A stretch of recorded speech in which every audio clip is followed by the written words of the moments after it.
જામનગર જિલ્લાના જોડિયા તાલુકાના તારાણા ગામની સીમમાં થોડા દિવસો પૂર્વે તસ્કરોને પડકાર કરનાર એક યુવકની કોઈ ઈસમોએ હત્યા નિપજાવી ફરાર થઈ ગયાની ઘટના સામે આવી છે।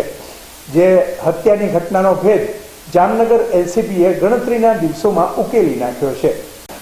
જામનગરના ધુવાવ પાસેથી ઝડપાયેલ અસલમ કકલ અને જતીન ભટ્ટી નામના બંને આરોપીઓની યુક્તિ પ્રયુક્તિથી પૂછપરછ કરતા મરણ જનાર ભૂપેન્દ્રસિંહ જાડેજાની પાન અને ચાની હોટલની બારી તોડી દુકાનમાં જતા મરણ જનાર ભૂપેન્દ્રસિંહ જાગી ગયા હોય તેમણે પડકાર કરતા ઝડપાયેલ બંને આરોપીઓએ મરણ જનારને શરીરે તીક્ષ્ણ હથિયાર વડે ઘા મારી ગંભીર ઈજાઓ પહોંચાડી મોત નિપજાવેલ હોવાની કબૂલાત આપેલ છે।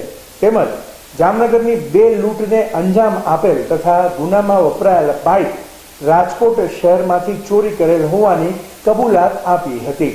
અહેવાલ પરાક્રમસિંહ રાણા।